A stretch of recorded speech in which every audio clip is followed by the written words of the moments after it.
Maintenant, écrivez ça. Le mot-clé pour le mariage, c'est la compatibilité. Si quelqu'un ne croit pas les mêmes choses que toi, n'a pas les mêmes valeurs que toi, ne voit pas les choses dans le même sens et la même direction, mariez-vous, tu sauras.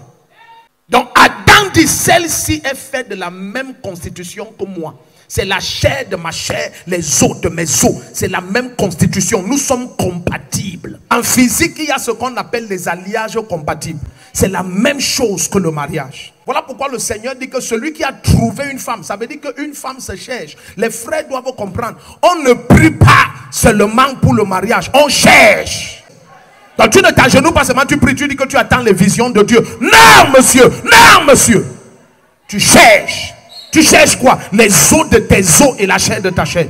L'un des principes majeurs du mariage, c'est que la personne est la même nature que toi. Si tu es né de nouveau, elle doit être née de nouveau.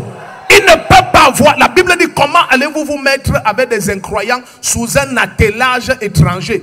Vous comprenez un peu? C'est un alliage incompatible. Les valeurs que tu as, elle n'a pas. Tu veux épouser une femme ou un homme, il rentre avec la dent de la hyène.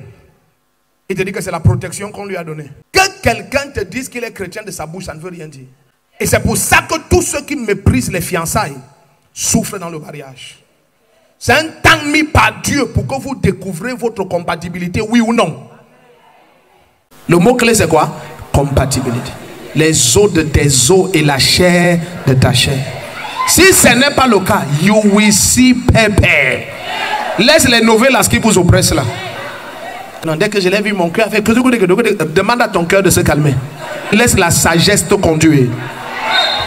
Toute décision sur la base des émotions produit la catastrophe. C'est la sagesse qui doit guider tes décisions.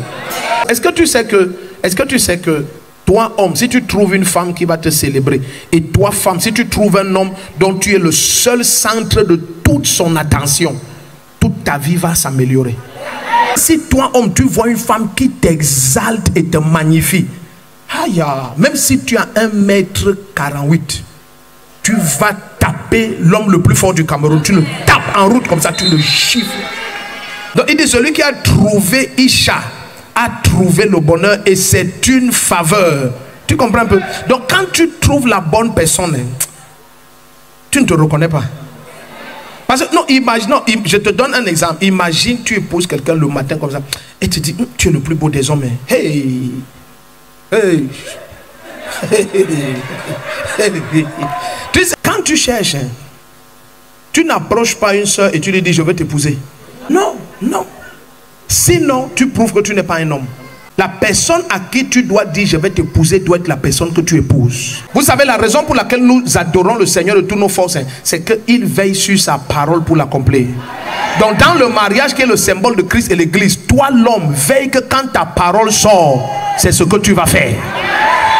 Si tu crois que chercher veut dire que tu es comme ça, que la soeur, le Seigneur m'a montré dans une vision, j'ai vu comment tu étais en blanc, j'étais en blanc. Et je ne comprends pas, on avançait devant l'autel. Dis-lui que c'était la Sainte Seine. Comment tu veux prendre les paroles dans la bouche d'une femme dont tu n'as pas l'autorité suffisante pour lui dire clairement que mon cœur t'aime et je veux t'épouser? Et si c'est même seulement ton cœur qui l'aime et tes pieds font quoi? Dis je t'aime tout le corps, tout le temps. Dès que tu es un homme, ça se prouve par la valeur de ta parole. Et quand tu cherches une femme, la première personne que tu dois trouver, c'est toi-même. Parce que pour reconnaître la femme qui est ta femme, celle qui est les os de tes os et la chair de ta chair, il faut reconnaître quelle est ta chair et quels sont tes os. Toi-même, tu es qui? Tu es fait de quoi? Parce que si tu ne te connais pas toi-même, tu ne pourras pas connaître ce qui sort de toi.